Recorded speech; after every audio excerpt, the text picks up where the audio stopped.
Welcome back, fight fans. It's your boy Blue once again. Welcome to the lucky 13th episode of BLÜ-FC. Of course, we're going to go through last week's event, UFC Vegas 41, Costa and Vittori, and then after that, the huge UFC 267, Blachowicz and Teixeira. It's going to be, honestly, I think a longer episode today. Instead of about 45, we're probably looking at an hour here. We've got so many fights to cover, so much action, and especially last week. Oh my God. All the drama. What are you doing, buddy? My dog just dropped a ball at my feet. Anyway, so first we're going to talk about last week's prelims that I was talking about. Unfortunately, the three that I brought up, I should say, lost all three of them. But, you can see his little ear. The on Tapology, of course, which I've talked about before, I did end up breaking even. I still have yet to have a losing record. Knock on wood here. I still have yet to have a losing record on this show. So, that being said, I did lose all three of these prelims, but I'll talk about all of them anyway. I was talking about the first two. We'll talk about the first one first, because basically about their careers. I mean, whoever loses this, they're basically out of a job.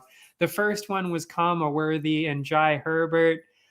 Again, I highlighted it because they're both on a losing streak. Now after this, I don't know if we'll see Worthy again or not. I'm not sure. I was predicting Worthy on this, but just because he had kind of a stronger record, but I wasn't sure. It could have gone either way. And it was real tight. It was real tight for the first couple minutes. Not much from either fighter, but Herbert landed first, and that's really what made the difference. Worthy just stumbled, Herbert swarmed him, and then he got a first round KO. So, and we'll definitely be seeing Herbert again after that. I mean, it was a pretty good performance. I mean, first round, you got to give it to him. So I'm sure we'll be seeing him again soon. Wow, stumbling already. After that, same kind of situation. Staropoli, Jamie Pickett. I had Staropoli on this one because I thought it was going to a decision, and because from what I've seen, Staropoli is more active. I think he's a little bit better all around. I thought he would have gotten it done. And we did get to a decision, but it was actually the problem that I saw coming for him. I thought Staropoli might have been able to get past Pickett's reach. He couldn't, and that's basically why Pickett won. He had that extra reach, and it just gave him a bit of an edge. But I will say, he did look good. Jamie Pickett did look good, but if he can use that reach, he has a ridiculous reach. If he can learn to use that reach and the power that he has, because he has a lot of power too, he's going to be so good. But he just hasn't utilized it yet, and I'm not really sure why. He's really got to work on that. I don't know what he's doing. And he's done that in his past few fights. That's actually why I was saying Staropoli would probably win. He just doesn't utilize that huge reach and huge power that he has. It's really weird. And you don't like to see fighters that do that. It's bizarre. Same with Woodley. Woodley had a similar situation. He has all the power, and then he doesn't use it. Bizarre. Anyway, after that, we had Junyoung Park and Gregory Rodriguez. I had this as another pretty close one, of course. I had Park by decision because his record just seemed a lot better. But again, as I mentioned, we lost this one too. No decision here, but it was really back and forth. In fact, it actually earned them fight of the night. I'm not really sure, fight of the night, maybe KO of the night. And I actually gave Gregory Rodriguez my first blue bonus, which was for KO of the night. I gave it to him. It was a great KO. And yeah, he got that one. Good for him. I mean, they're both kind of on the edge of the rankings. They're pretty close. And I think if he does that one or maybe two more times, he'll find himself fighting somebody pretty good. And for some other prelims that I want to talk about, because as I mentioned, I gave out blue bonuses on Instagram and Twitter for the first time. That was my first one. Gregory Rodriguez for KO of the night. The next one, I actually didn't give a bonus for this one, but I was very close. I almost gave this fight of the night.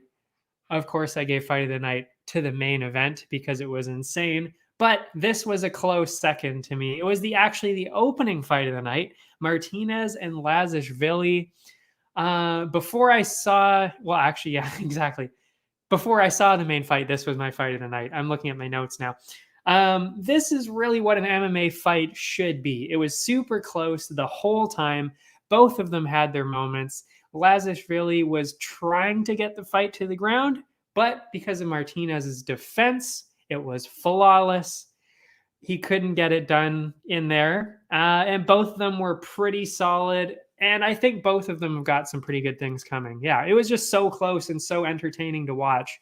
It was kind of what they say, but it was kind of like a chess match, you know? That's what people say sometimes. It was exactly like that. They were watching out for the power and the takedowns. It was really cool to watch. That is what we want to see in MMA in general. I like that. I love that fight. I really did. After that, did I get... was this one for a bonus? No, it wasn't. This was another one I almost gave a bonus to. Almost. It was all action right away. This one I think was actually going to be for KO of the night for Molina.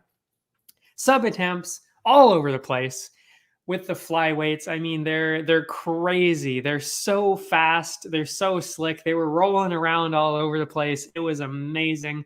Molina was on top. Silva was on top. Both of them had their moments on the feet. But then in the second round, Molina just rushed him and demolished him with a right hand.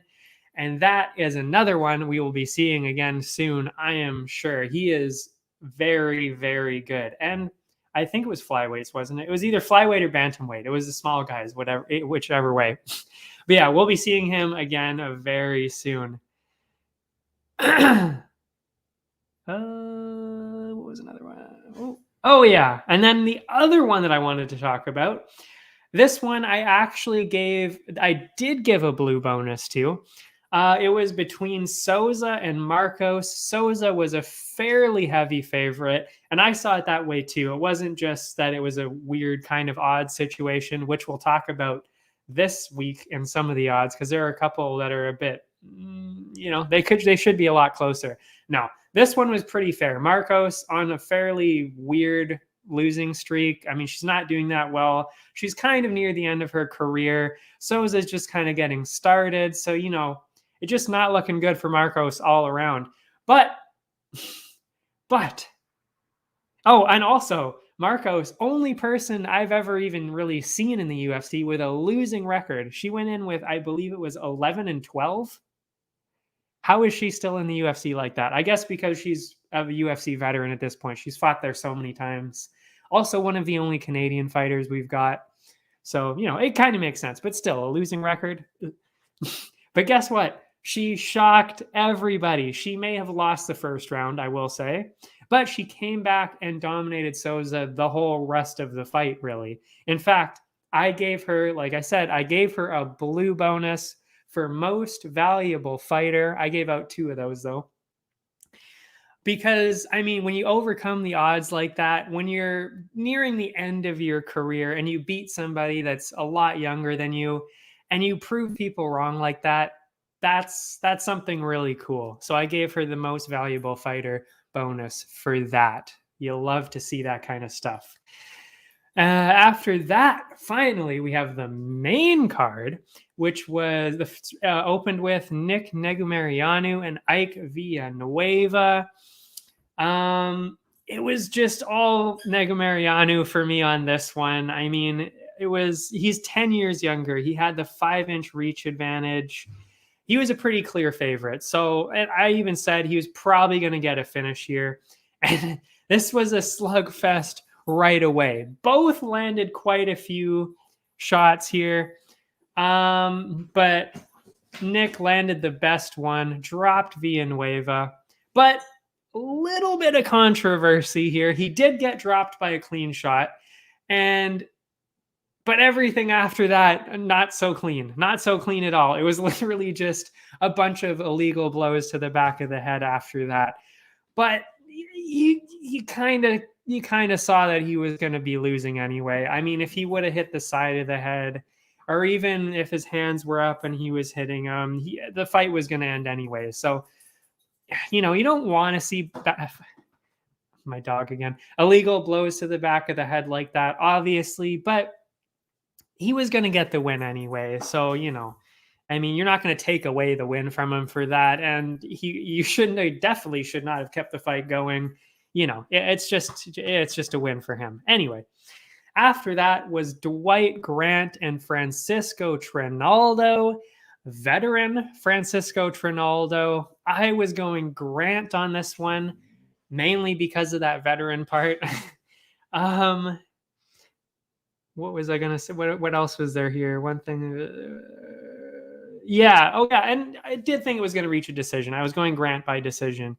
But because Grant was younger, had a longer reach, won his last fight, I was leaning towards him. But I did specifically say that it was an absolute toss of a coin here. And they even had that a bit in the odds. And Trinaldo, really at this point, is just an ageless wonder. Super close fight each round. It really just came down to what the judges saw. And then in the third round, a horrible eye poke. Trinaldo already had a warning for when he did that. Huge mistake. We keep talking about this. I mean, I did a whole episode on this. Why are we getting eye pokes still? Like, seriously. And I mean, the commentators have talked about it. Other fighters have talked about it. It's really not that hard. You just close your fist. You don't need to do this. You don't need to do this at all. Just close your fist. You can still do pretty much the exact same thing with that. There's literally no reason to be getting eye pokes at this point, especially if you're warned. Maybe if you're not getting warned, you can throw it up like this, do your distance thing or, whatever, do your thing. But as soon as you get warned, come on, close it up. There's no point. There is absolutely no reason to lose a point after that. Come on. And it was so bad. They took a point away. Completely fair. He really did deserve that. It was one of the worst eye pokes that you could get. It was really bad. And I thought, especially because of that, we were going to see a tie. But we saw another bizarre scorecard here. And we did an episode about that too, about the judges. We saw two 29-27s for Trinaldo. No idea where that came from. Again, it looked fairly clear to be a tie. All the commentators were saying it too. They kind of said it online too, but I was thinking it the whole time. I was like, this is a tie. This is going to be a draw. I mean, you're seeing 28-28 here.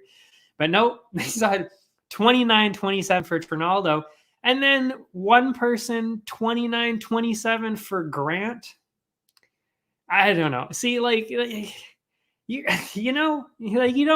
just can't see stuff like that. That's just that shouldn't happen. So we saw Trinaldo by decision here. I just don't like seeing results like that. It's ridiculous. But we'll be moving on. After that, Alex Caceres and Sung-Woo Choi. I was excited for this one. I was really thinking, I wasn't really thinking. I was definitely leaning towards Choi here. I did believe it was going to be close. I said Choi by decision because they've both had quite a few decisions, and Choi was on a roll this year with two fairly tough opponents. So I was going with Choi, and it was a very, very close fight. Both of them, a lot of stand-up skill. We'll both be seeing them quite a bit again, I'm sure. And then there was a really bad, unfortunate, accidental, illegal knee. Not like the Jan one, which we'll be talking about Jan later today, of course. But this one, it wasn't as clean and it wasn't clearly intentional. But it was still bad. Again, you got to pay more attention. They did take a point away. That's fair. That's fair. It was definitely by accident, but you do have to pay a little bit more attention. It was just really unfortunate. So, I mean, you were probably going to be seeing the decision lean towards Caceres because of that anyway. might have been a tie, yeah. But what was I going to say? But instead, Caceres came back, probably because Choi was pushing for that finish because he did lose that point. You got to be more aggressive after that.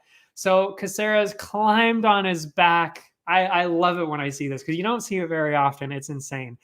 Climbed on his back like a little backpack, sunk that choke in, and with some of the slickest jiu-jitsu I've ever seen, got a sub win. I gave this an easy sub of the night.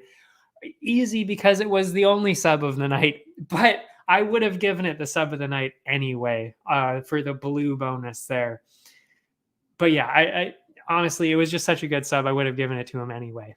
But we'll be seeing both of them again too, I am sure. Choi is so good. I mean, like I said, he was kind of winning anyway, but you don't want to see illegal knees. Anyway, moving on. Jessica Rose Clark, Jocelyn Edwards. This one was another I always say coin toss now. God damn it. Another coin toss in terms of a winner for me. I was going Clark because she's just had a lot more experience, especially since 10 of her last 11 fights, which is bananas, were decisions. So when you have that much experience in a decision, and when you fought the better people and you've been in the UFC longer, you kind of give the edge to that person. And that's what we saw. Clark came in, showed her game plan right away, really, got an easy takedown, did not want to be in a stand-up fight at all. That was very clear, and it made sense because when she was on the feet, wasn't as great. And that wasn't because Clark's not good. It was because Edwards is pretty dangerous on the feet. So amazing strategy, and that's exactly what she did. She clearly won the fight. She was on top pretty much the whole fight. It was kind of boring, though, I will admit, which kind of sucks because she can be really good, and that's what I wrote down here. She can be really good. She could have probably at least done a lot more damage on the ground. She could have maybe gone for some subs, but she really didn't do anything. She didn't do any ground and pound. She didn't really do any sub attempts. She was really just keeping Edwards there, and that was about it. Which is why, it's not really that exciting. And, if she did work on that to actually do something down there, she could be really dangerous. But she's just got to work on more offense down there. Because, yeah, sure, you're probably going to win if you're on top. But, if you're not doing anything, you're not impressing the judges. You're definitely not impressing Dana White. You're not getting any bonuses. Probably not getting any fans out of it. So, do more. But she can be really good though. And that wasn't too much against Edwards either. I mean, really, if she had amazing takedown defense, if she worked on that, she'd be pretty dangerous too, because her stand-up was very good. After that, we had the co-main event, Grant Dawson and Ricky Glenn. Going into this, I think everybody thought this was a bit of a strange matchup, very one-sided in terms of the odds, and I thought it was pretty one-sided too, even outside of the odds. I really didn't think Glenn had a chance at all here. So I was going Dawson by finish, and similar to that Marcos fight, I think everybody was pretty surprised with what happened here. I think he very clearly won 2 of those rounds. And I definitely did not think that there was a 10-8 round thrown in for either one of them. But we ended up with a majority draw. Like, I don't know. Like, that's... these judges again, seriously. I mean, it was just ridiculous. Sure, Dawson definitely lost. I believe it was the 3rd round. Oh, yeah, it was the 3rd round. I think I wrote down. Yeah.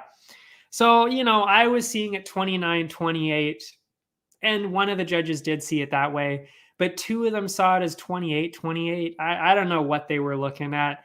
I mean, at no point was Dawson getting the shit kicked out of him. Like, it just doesn't make sense to score that as a 10-8. Just absolutely ridiculous. So that was another weird one, of course, which ruined part of part of our record here because that counted as a draw and not a win.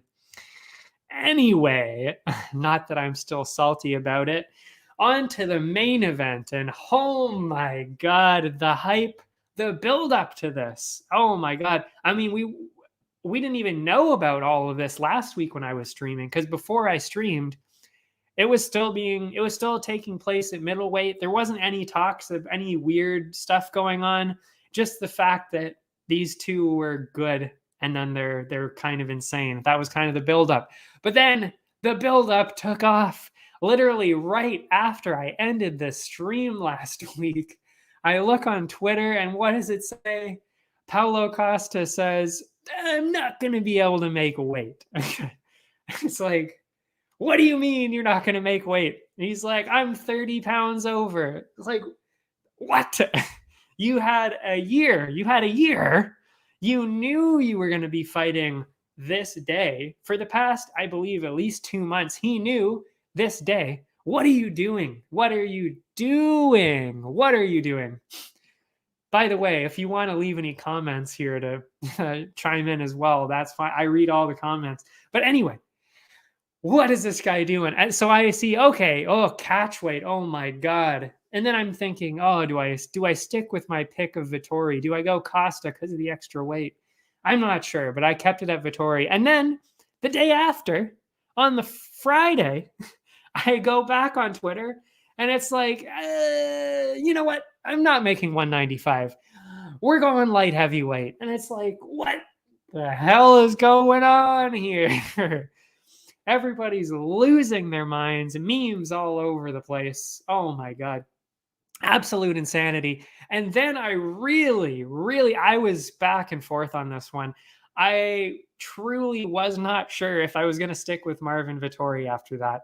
Because yes, when they're the same weight, I definitely had Vettori because I think he's just way more well-rounded, and we talked about that. But when you've got a huge power puncher like Costa, and he's 20 or 30 pounds heavier than you, then I'm not sure. But I stuck with my gut. I stuck with Vettori. Also, I kind of figured, because I knew Vettori. I know Vettori so well, the psychology behind him. He does not give up. He came in there angry. I knew he was going to come in super angry because he already hated Costa. But I mean, this whole week just threw that out of control, obviously. So I was thinking that extra anger, that extra fire, plus the fact that Vettori is actually a fairly heavy middleweight as it is, because he usually comes in to fight week at around 205 anyway. It was kind of like, okay, I think he can handle it. Of course, again, Costa cutting down to 205. I mean, I still wondered, but we saw it. That's what happened. And you know what? The whole fight, the walkout, I genuinely thought, it felt like I was watching the WWE. Literally everybody in the crowd booing Costa. Oh my God, it was insane. Oh my God. And then all the trash talking.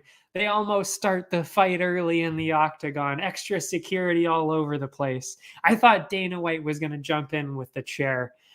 But we saw the fight really lived up to exactly what we thought was going to happen. It was so close. It really was. They both had moments. Vettori controlling him for the most part, but there were a couple rounds in there. I think it was the second and definitely the last round. Costa overwhelmed him with his power. I honestly don't even know how Costa even lasted that long, because he looked dead. He looked dead even in the second round, especially after the second round, because the second round, it was the second round. The second round, he came in, he rocked Vettori pretty hard. So what he did was he tried to go in for the finish, emptied the gas tank basically, but didn't get the finish. So I thought after the second round, I was like, oh my God, Costa's done here. No stamina left whatsoever. I thought, oh my God, Vettori's going to get this easily now. But no, Costa came back, and not only that, won the fifth round for sure, rocked him multiple times. I have absolutely no idea No idea how Vettori could stand up to that. Got a huge, huge head kick by Costa right to the face. Not telegraphed, not blocked at all. Just bam, right on the dome. He was still fine. Didn't even get knocked down. Unreal. Absolutely unbelievable. So, of course, this was my last blue bonus, my last two blue bonuses, actually. Fight of the night, of course, to this, not just because of how good the fight was, but you've got all the buildup. I was on the edge of my seat the whole time. I was like, oh my God, Costa's gonna get a finish. Vettori almost got a finish with a couple of big hits.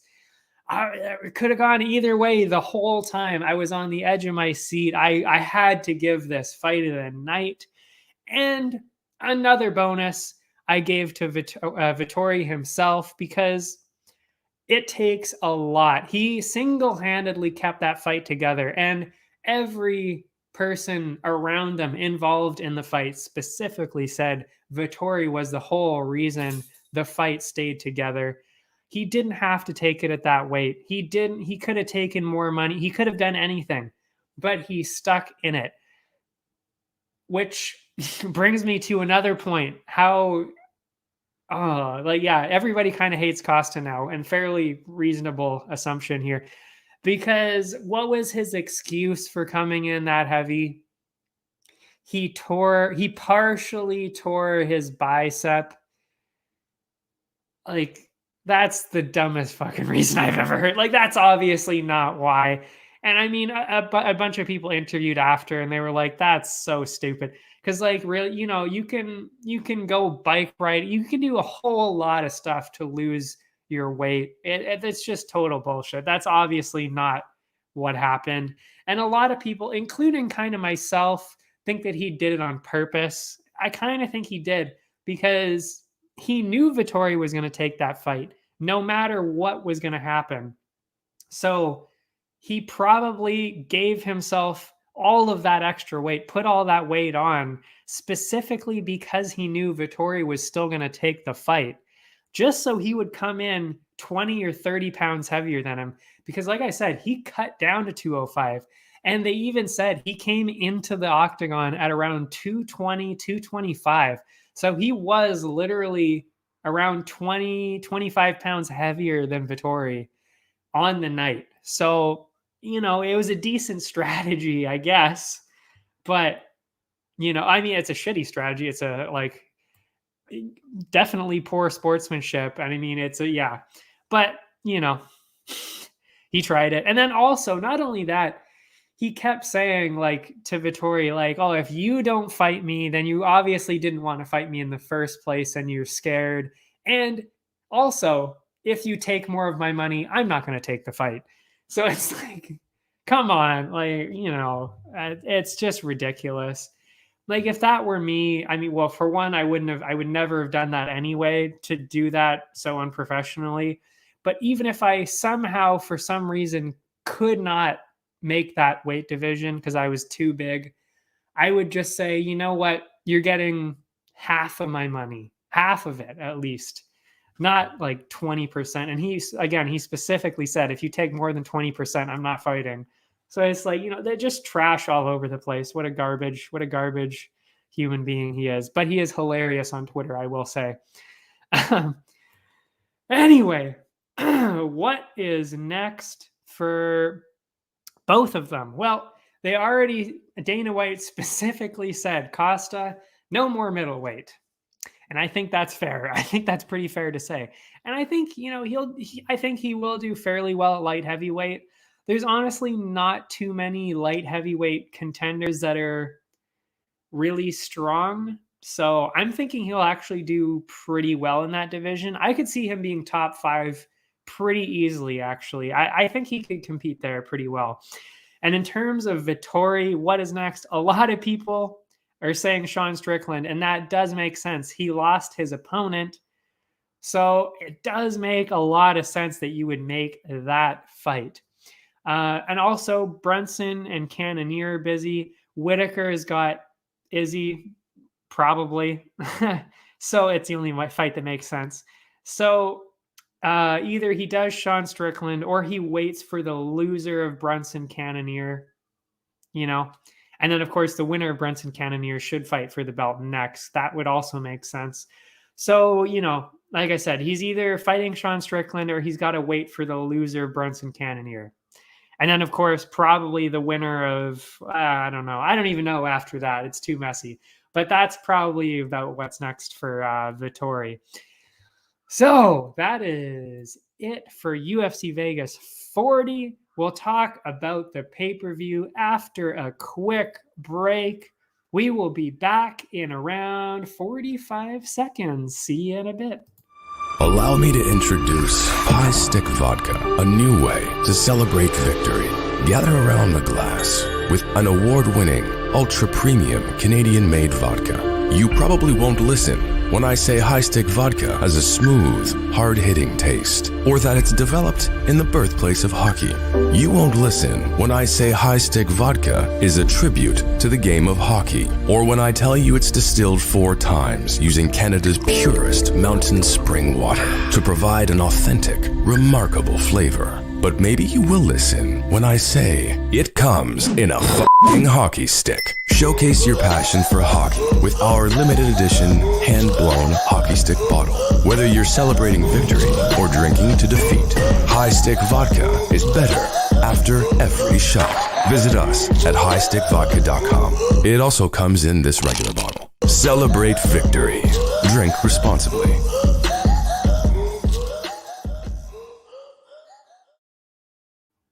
Welcome back. So now, of course, we're going to talk about UFC 267 back in Abu Dhabi. I wouldn't really call it Fight Island because it's not really Fight Island, but they're back in Abu Dhabi. And this really is going to be one of the wildest cards of the year.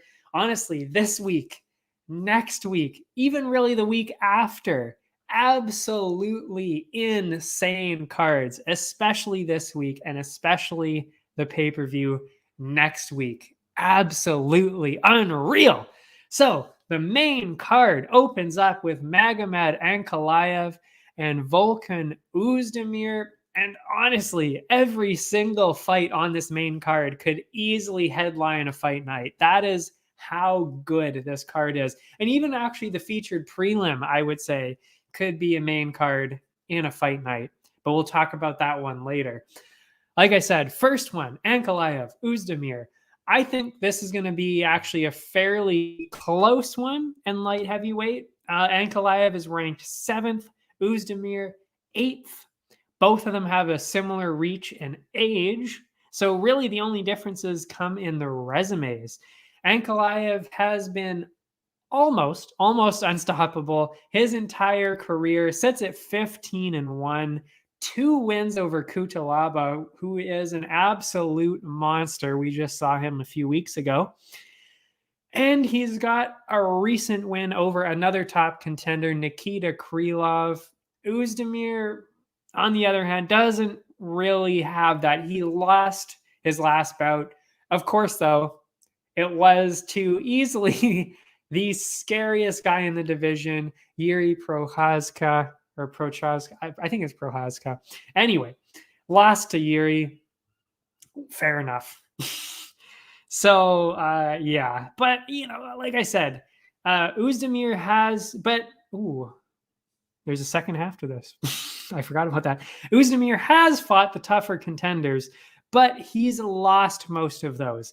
He's fought he lost to Reyes, lost to Smith, lost to Cormier, as I mentioned, lost to Yuri.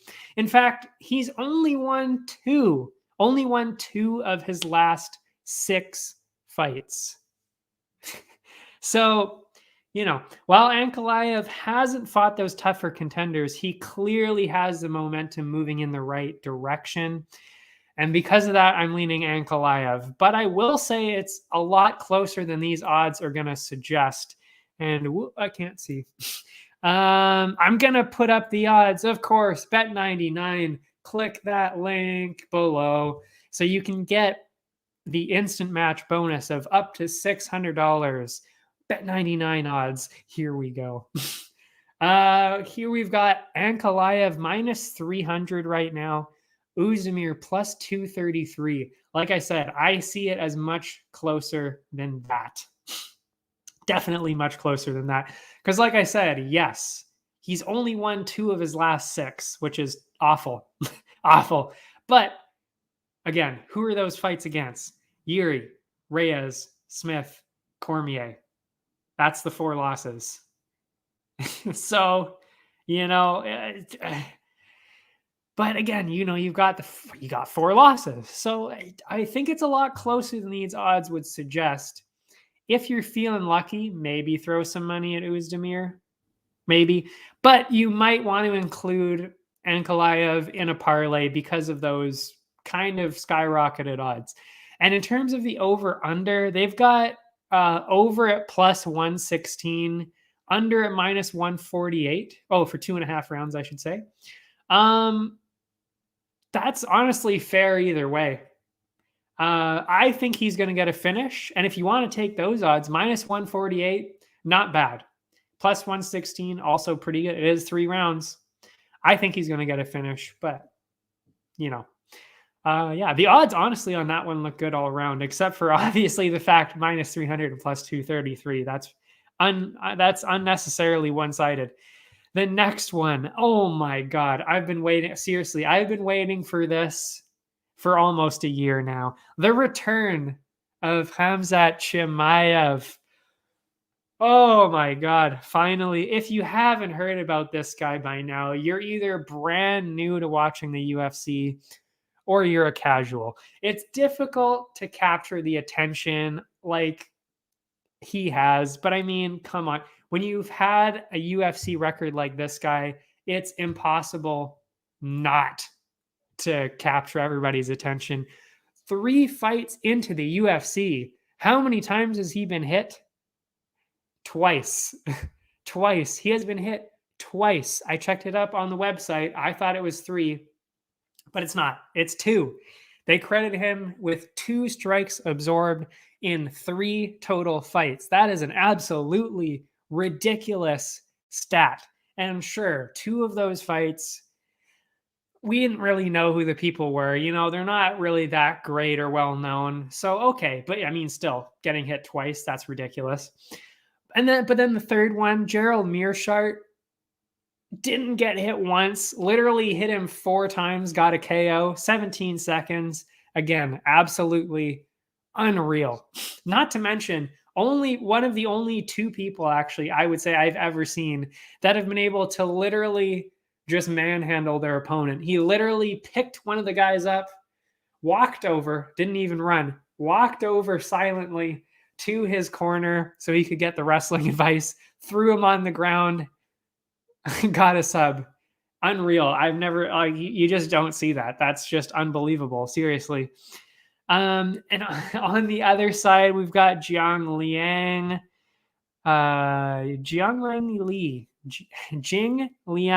Li. Wow. I don't usually not mess up names, but that one is a little bit of a tongue twister.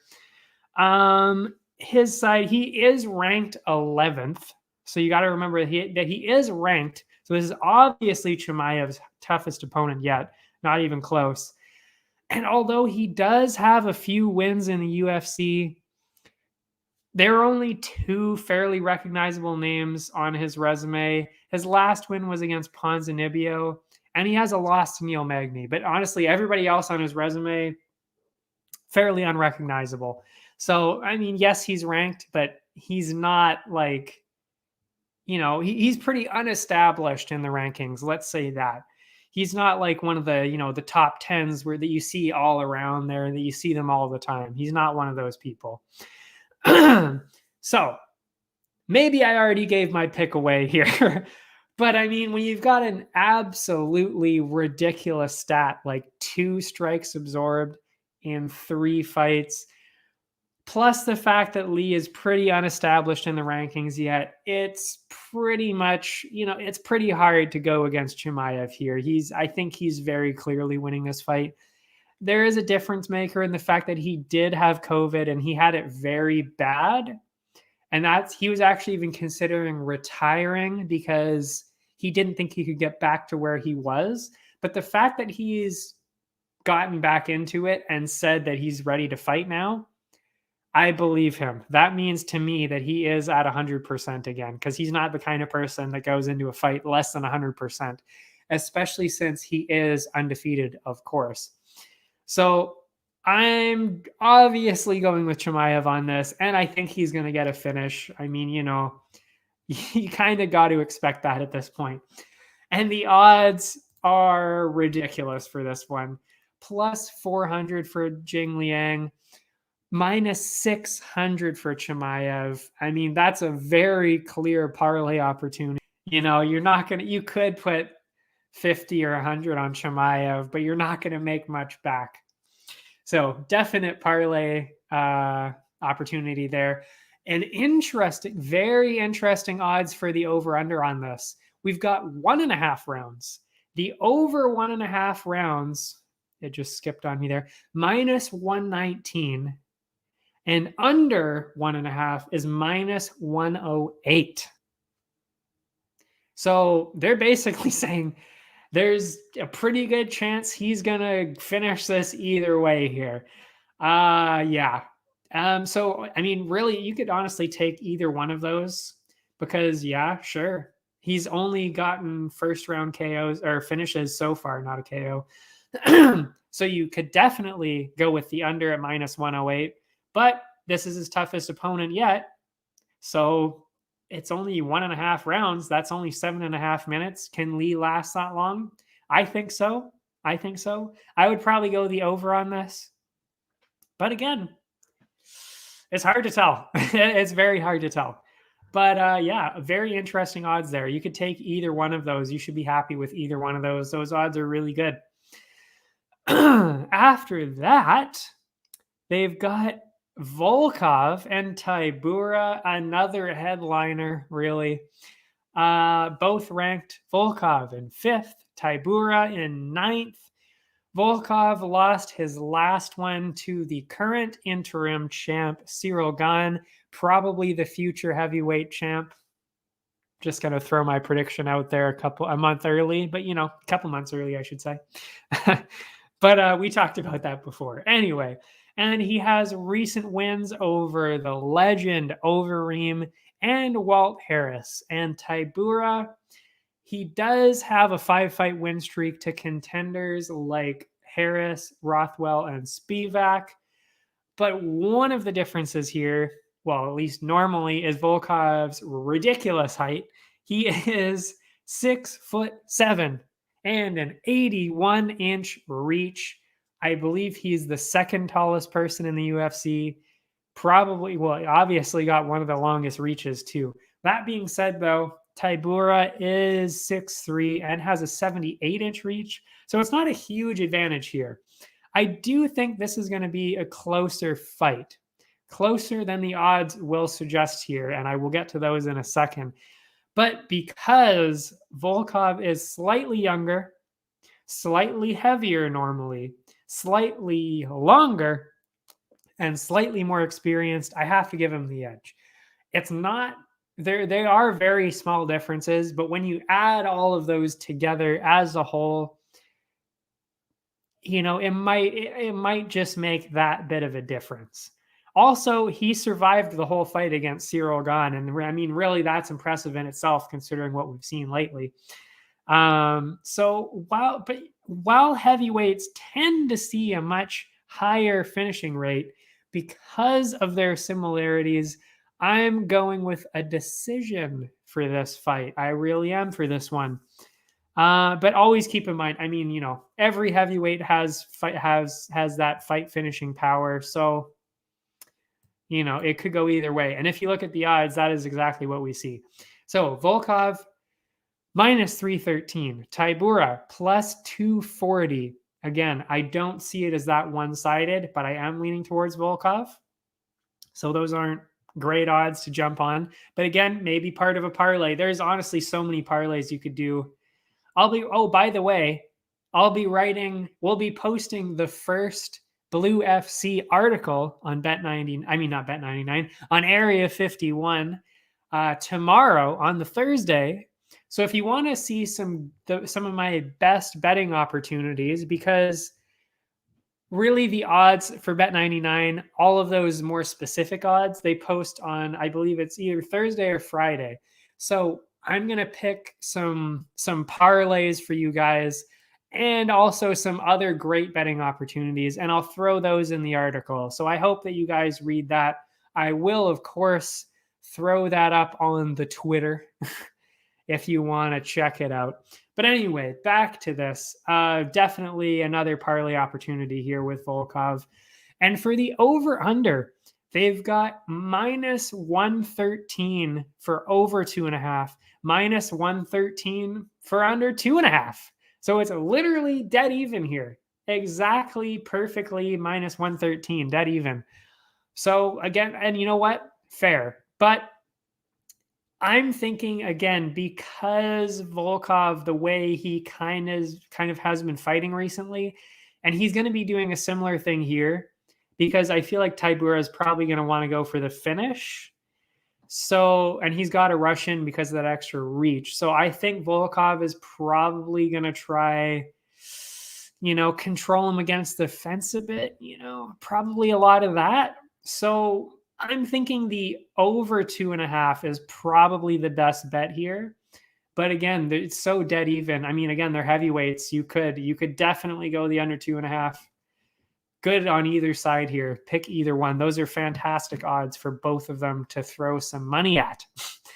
Now, the next one, another huge one to be excited about. Islam Makhachev, Dan Hooker. Holy shit. The odds wildly one-sided on this one, and very undeservedly so. I do not believe that this should be as one-sided as it is. Yes, Islam coming in with the record 20-1, but he has never fought any real top contenders except for his last two. That was Thiago Moises and Drew Dober. But are either one of those really on the scale of Dan Hooker? No, not even close. Not even close. So this is way closer than people are giving credit for. And on Hooker's side, of course, way more experienced. He just fought Chandler and Poirier. Let's not forget that he's beaten Felder, Iaquinta, Burns. Yeah. And another difference is the reach of Hooker. Hooker actually has an extra 5 inches of reach on this one. So there's really a lot going for Hooker on this. And I'm not saying that I don't see why they're leaning so heavily towards not Chimaev, to Makhachev on this, but I definitely do not see it as this one-sided. And we'll get to the odds right now on Bet99. They've got minus 650 for Islam Makhachev, plus 450. Plus 450 for Hooker. Yes, I am leaning towards Islam, but do I think he's a minus 650 favorite? Honestly, no, not really. But the difference maker for me on this one, there's actually a couple difference makers that does make me lean towards Islam a little bit more. And this might be why it's leaning that far away. Again, still, I don't think minus 650 is fair. I mean, it could be because he's from Dagestan. It might be because Khabib is his coach or his corner. He's never lost. No fighter has ever lost with Khabib in his corner. That's something. It may be because Khabib speaks so highly of Islam. He's even said that Islam is actually better on the ground than he is. I don't believe that, but he has said it, and he really does think very, very highly of him. So, and you know what? In the matchup, it actually does kind of favor Islam, because Islam is better against strikers, because he just overwhelms them with his ground control, swarms in, gets a takedown, controls them against the fence, does all that. Typical Dagestani. So it does favor him in that too. But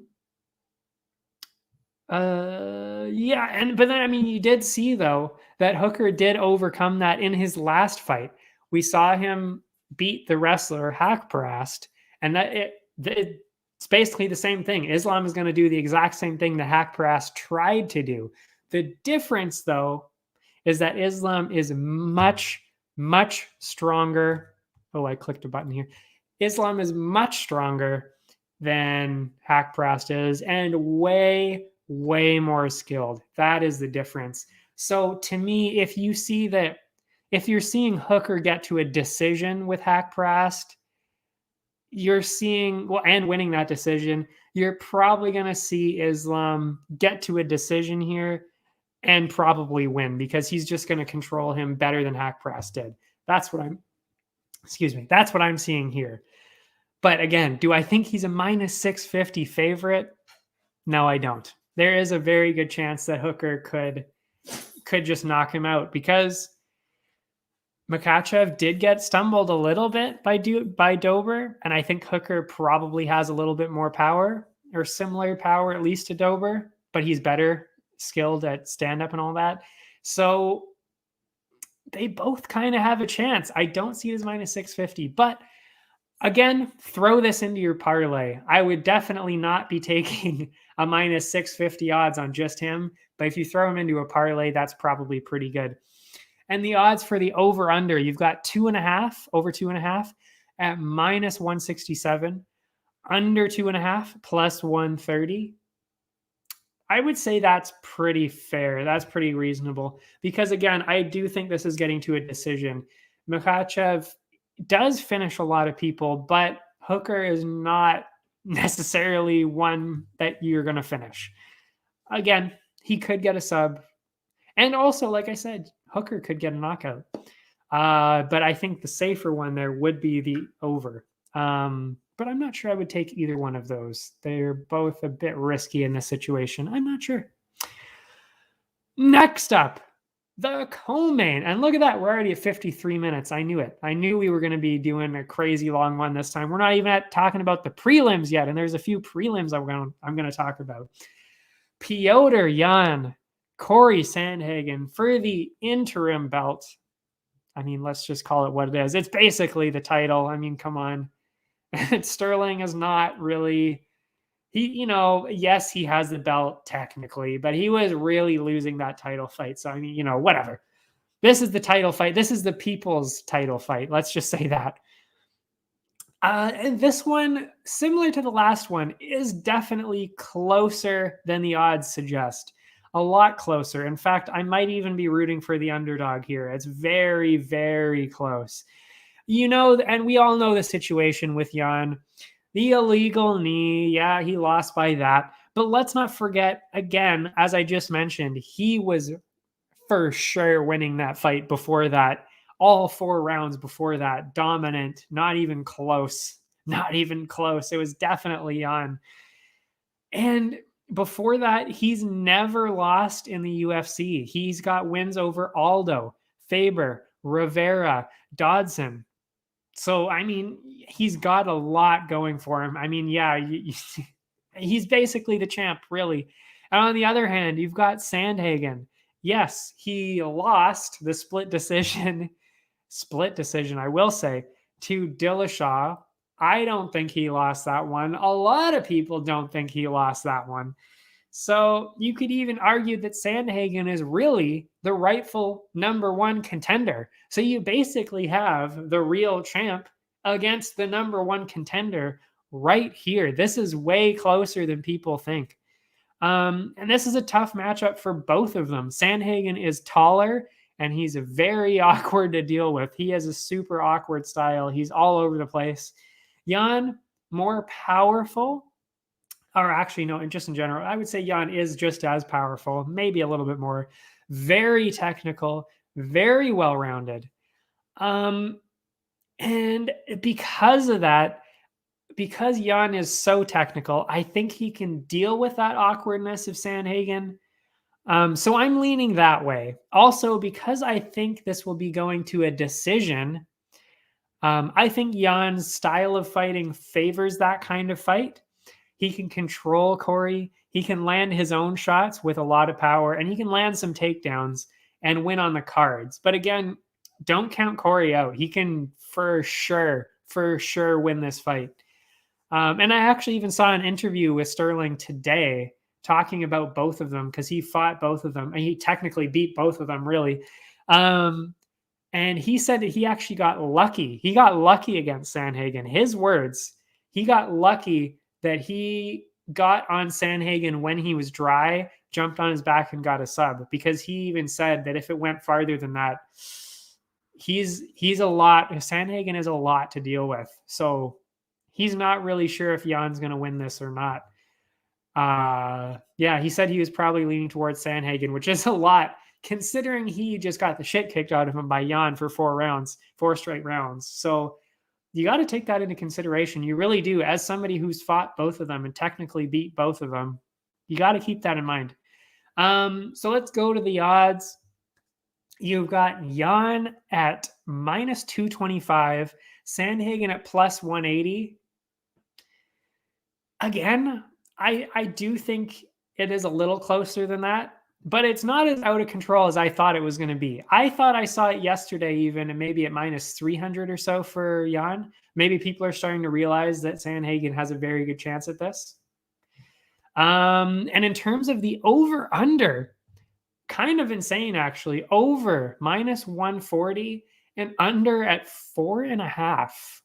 I do also see it going to a decision, but to say that under is plus 110 and over is minus 140, you know what? You might want to throw some money. I mean, I might actually be throwing some money myself at Sandhagen just because I don't think he deserves that low of an odd. Also, you might want to throw some money at 4.5, under 4.5. I don't know. Both of them have the potential to get a finish here. It's not out of the question for sure. I'm not sure if I would include this in a parlay, though. I'm not quite sure. And to finish off the night, to finish off this crazy, crazy card, you've got Jan Blachowicz, Glover Teixeira. And this one, honestly, is not as close as the last two fights I was talking about, or even really the last three fights I was talking about. Yes, Glover's recent record is impressive. He's got wins over Santos and Smith and Krylov and Kutelaba, but it's just not as impressive as Jan's record. As we know, Blachowicz recently took Adesanya's O, which, by the way, in itself, that's pretty much one of the most impressive things you could do. And considering that he's one of, I messed up there. But then you add in what he did to Dominic Reyes in that last one, and what he did to Corey Anderson's face before that, you gotta give Blachowicz the edge there. He is outrageously powerful. And I will say he also has a slight reach advantage, and he's slightly younger. Not to mention, he is noticeably more shredded than Glover. Not a crazy amount, but still, you do have to take that into consideration, because it does mean that he has more power too. When you're that, just muscles everywhere, that's more power for sure. And keep in mind that Blachowicz is one of the most underrated champions of the UFC that we've seen in quite a while. So I think he should really be, the odds are actually pretty reasonable right now, but I think he should be a pretty large favorite. So I'm giving him the win, and I'm saying he's probably going to get a later finish. I don't think he's going to get an early finish. I think this is going to be later, which is going to come in very important when I'm talking about these odds here. Blachowicz minus 300. So like I said, that's actually that's pretty fair. And Teixeira is at plus 233. So, that's pretty fair in terms of the odds. I would still take that. I would include that in a parlay. As I mentioned, that would be another one to add to that parlay. What's very interesting, though, keep in mind, it's 5 rounds, it's a title fight. Minus 113 for over 2.5. Not 4.5, 2.5. And minus 113 for under 2.5. Like I said, they're not giving Teixeira the credit he deserves on this part. I do not think that Teixeira will be finished that quick. I really don't. And there's no way that Jan is being finished that quick. So I would actually say a perfect bet to throw some money at right now is over 2.5. I think those are incredible odds. Minus 113 for those two guys, two really durable guys at over 2.5. Definitely throw some money at that one. And I'm not sure if we'll get it in time, but Blachowicz is my boosted odds pick for the week. Hopefully Bet99 will give us that boosted odd. He is my boosted odd pick of the week, though, so that should bring minus 300 down a bit. Throw some money at that, or even, again, include it in a parlay. I hope they can do that, but we'll see. Made a click. Now, on to the prelims. I do have some prelim picks for you guys, of course, as always. Honestly, every single prelim on this card is really it's just, we're basically watching a regular main card as the prelims. I mean, every single fight here should be on a main card. It's going to be crazy. I cannot wait. Can you tell how excited I am? In the featured prelim, and this one, of course, I'm excited about. I am a huge fan. We've got Amanda Ribas and Virna Jandiroba. Everybody loves Amanda Ribas. She's so cute. She's so nice. She's so funny. She is one of the nicest UFC fighters you'll ever meet. You cannot not like Amanda Ribas. This is one of the tightest matchups of the night for me. Ribas is coming in at 11th. Virna is coming in at 12th. Ribas lost her last one out, which is her only loss in the UFC, by the way. And that was to Marina Rodriguez, who we just saw.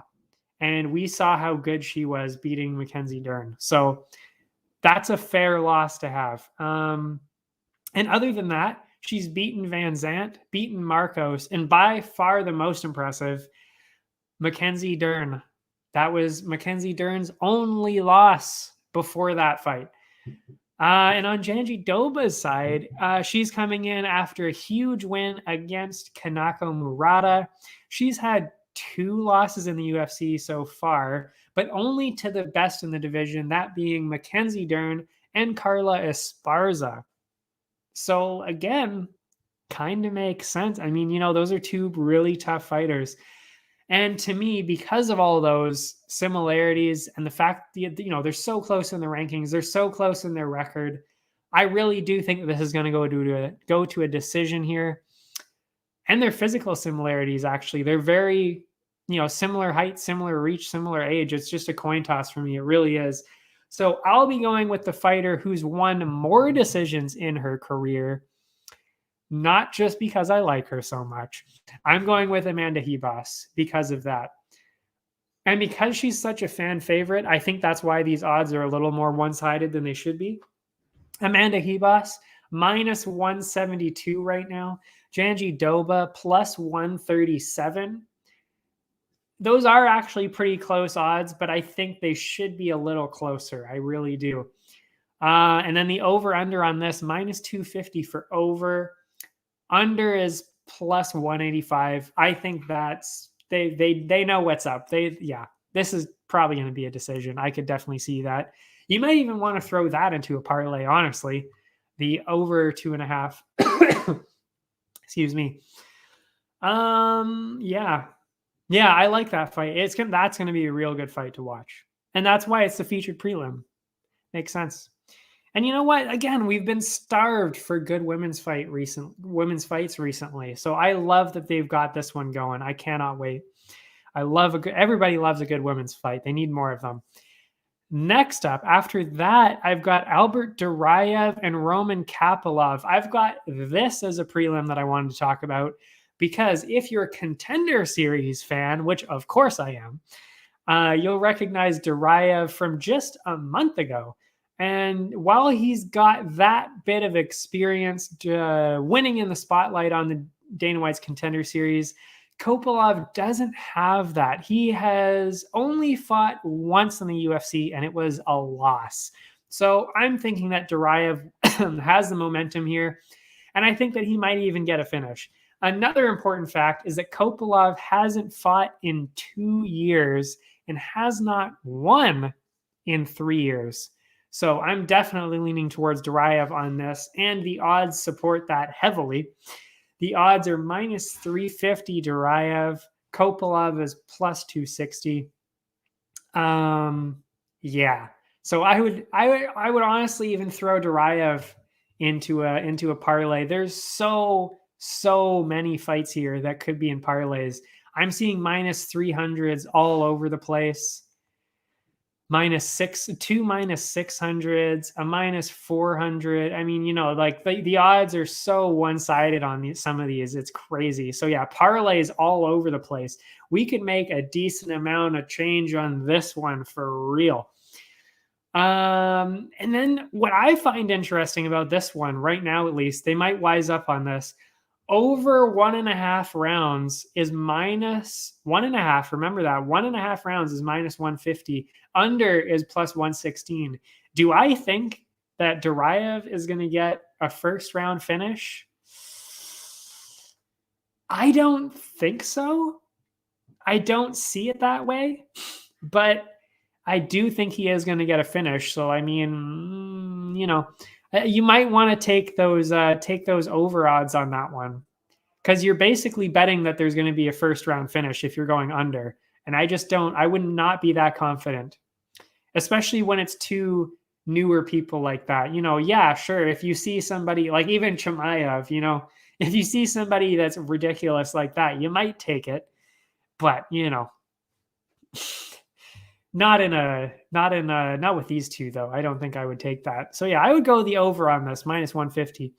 Anyway, outside of that, after that one, the last one I'm going to talk about, but again, seriously, if you've got the time, or if you've got Fight Pass, especially if you've got Fight Pass, or if you can record somehow the earlier prelims, maybe in the States, you can do that. I can't in Canada. I have to use Fight Pass, but you might want to just, watch it when you wake up, because this fight is so early, by the way. The prelims start at 7:30 a.m. So I'm not PST, I should say too. So I'm not waking up that early. What I'm doing, watching it on Fight Pass. So I'll start watching, 11 something, 12 something, which means I get to watch all of the fights. And I recommend that people do the same thing. Although you might want to stay off Twitter, because you're going to see some things. You're going to see the results too early. I know. And as much as this kills me, because I love live tweeting UFC, I might have to stay off Twitter this week just so that I can see all the fights without knowing, because I don't want it to be spoiled. I really don't. Anyway, you should really watch all of them. Anyway, last one that I'm going to talk about. Yaozong Hu and Andre Petroski. This is similar to the last prelim, because I featured this because Petroski was on The Ultimate Fighter this season. And he was one of the favorites going into this season, and he did make it to that second round. Is that the semifinals? I can't remember. He lost to Brian Battle, but Brian Battle won the whole show, so that's, understandable. And on the other side, you've got who has a 3-2 record and has lost both of his fights in the UFC. A 3-2 record, a 3-2 record in the UFC against somebody who just competed on The Ultimate Fighter and lost both of their fights in the UFC. To me, this is a very one-sided one. It really is. Petroski by finish for sure. This is definitely another parlay chance that I've been talking about. And honestly, they've got the odds way closer than I would have. Yaozong is plus 185 and Petroski is minus 234. Honestly, I would argue that that's generous. I would honestly even throw some money at Petroski here himself. I'm definitely leaning Petroski here. Again, throw that in a parlay. Good addition to a parlay. And for the over-under on this one, they've got minus 160 for over 1.5, 1.5. And then under 1.5 is plus 125. Excuse me. My God, I'm getting so tired. So tired. It's an hour and 10 in. I stream for a living and I'm getting tired already. Unreal. Hold on. Excuse me. I'm thirsty. So, as I was saying, over 1.5, you know, like I would probably take minus 160 at over 1.5. You know, you might want to take that because you're still talking about somebody who is on the Ultimate Fighter and somebody who's, I don't know, actually, you know, they actually might have a point on this. It might be under 1.5 rounds. Either way, honestly, however you feel about this one, I would take the odds for whatever you're feeling on this one. Play your heart on that one because the odds are so reasonable either way that I would take either one of those. But again, the odds makers might change it because I've seen this once before where they had it opening at a 1.5. And then by the time I looked on Friday again, they had changed it to a 2.5 because they got smarter. They might do that on a couple of these because there's actually 1, 2, 3. They've got 3 fights here that are over under 1.5 rounds. So they'll be changing a couple of these. I'm for sure they're going to be changing a couple of these. So yeah, you might want to take advantage of that while you can. That is it. That is it. Finally. Oh my God. 2 huge cards that we were talking about. And honestly, I mean, the episode next week is going to be crazy. We're going to probably be pushing an hour and a half because we've got this pay-per-view to talk about. And then we've got the next pay-per-view to talk about at MSG, another wild card to talk about. And I mean, there's no way that this card is going to be a sleeper. Like, I mean, you know, we're going to be talking about probably 3/4 of these fights, not just the main card ones, but also the prelims that I talked about, and probably even more prelims that over deliver. I mean, this is going to be an insane episode next week. You do not want to miss that episode next week. And of course, if you want to be kept in the loop about that, you can follow me on any social media. They're all linked below. Where are all my things here? Oh my God, I'm losing it. Yeah, that is it for me. Oh yeah, follow on social media below. I post about it all the time on Twitter, which is BLBeard2. I've started handing out my blue bonuses also on Twitter, but also on my Insta, BLÜBEARD427. And of course, we stream live on BLÜ-FC YouTube and Twitch, BLÜBEARD-FC. They're all linked below. You can check them out there.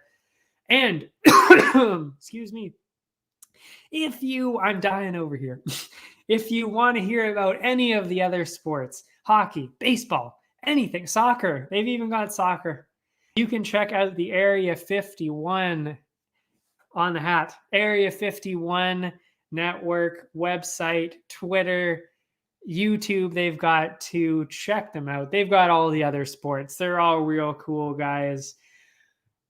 In the closing thing, after I finish talking, there will be the boosted odds, the link to the boosted odds, which I already did play on the ticker below, but we're going to play it at the end again. And it'll say you can instant match for Bet99. If you go to the Area 51 website, it'll link you, get an instant match of $600. I'm actually going to do that myself either tomorrow or the next day. I'm going to start betting real money myself. I've really only been doing Tapology before this, but because I've been so overwhelmingly successful in these guesses, you should do the same. Set your account up. Get that instant match bonus. I'll be doing that. I'll be throwing all my money in this weekend. It's going to be crazy. I'm going to be rich. Oh, anyway, I'll throw that up after. And I cannot wait. Next week's show is going to be even crazier than this week. We've got so much to talk about. I can't wait. I will see you then. See ya.